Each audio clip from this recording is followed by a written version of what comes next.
എല്ലാവർക്കും നമസ്കാരം. കേരള സർവകലാശാലയിലെ മലയാള വിഭാഗത്തിലെ അതിവിശാലമായ ലൈബ്രറിയാണിത്.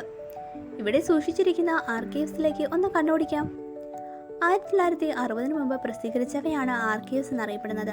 ഏകദേശം 6200ഓളം ആർക്കൈവ്സുകളാണ് കേരള സർവകലാശാലയിലെ മലയാള വിഭാഗത്തിൽ സൂക്ഷിച്ചിട്ടുള്ളത്. ഒരു കാലത്തിന്റെ ചരിത്രമാണ് ഓരോ പുസ്തകവും.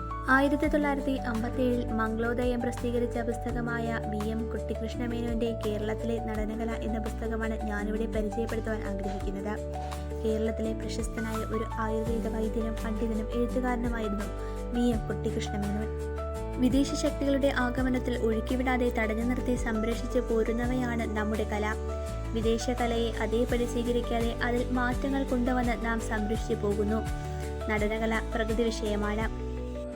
കല രൂപം കൊള്ളുന്നത് പ്രകൃതിയിൽ നിന്നാണ്. മനുഷ്യനും പ്രകൃതിയും തമ്മിലുള്ള ബന്ധത്തിൽ നിന്നാണ് ഓരോ കലയുടെയും ഉത്ഭവം. കേരള നടനകലയുടെ ഉത്ഭവം മനസ്സിലാക്കണമെങ്കിൽ ആദിമനിവാസികളുടെ ജീവിതത്തിൽ നിന്ന് തുടങ്ങണം.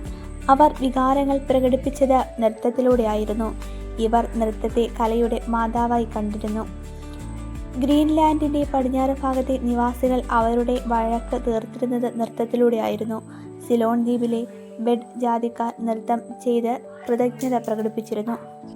കുറവൈ, കളിനടം, കൂടക്കൂത്ത്, വിദൂഷകൂത്ത് എന്ന 7 വിഭാഗങ്ങളുണ്ട്.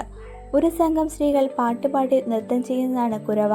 ചിദംബര ക്ഷേത്രത്തിലെ 1000 കൽമണ്ഡപത്തിന്റെ അടിഭാഗത്തെല്ലാം ഈ നൃത്തരൂപങ്ങൾ കൊത്തിവെച്ചിട്ടുണ്ട്. കേരളീയ നടനകലയുടെ പരിണാമം നോക്കിയാൽ ദേശീയ നടനം കലാത്വം കുറഞ്ഞ ഐവർ കളിയിൽ നിന്നും കൈകൊട്ടിക്കളി മുതലായ മനോഹര രീതികളിലേക്ക് പ്രവേശിച്ചു. ഒരു കാലത്ത് ദക്ഷിണപഥത്തിന്റെ പൊതുസ്വത്തായിരുന്ന നൃത്തരീതികൾ ഓരോ ദേശങ്ങളിൽ ഒറ്റപ്പെട്ട് വളരുകയും നശിക്കുകയും ചെയ്തു. കലാത്വം കൊണ്ടും കമനീയത കൊണ്ടും അഗ്രമസ്ഥാനത്തെ അലങ്കരിക്കുന്നത് കൈകൊട്ടിക്കളിയാണ്. രാജശേഖരന്റെ കപൂർ മഞ്ചരിയിൽ ഈ നൃത്ത സംവിധാനത്തെപ്പറ്റി വർണ്ണിച്ചിട്ടുണ്ട്. ഗുജറാത്തിലെ യുവതികൾ അരങ്ങേറുന്ന ഗഭാ നൃത്തം നമ്മുടെ കൈകൊട്ടിക്കളിയും കോലാട്ടവും തന്നെയാണ്.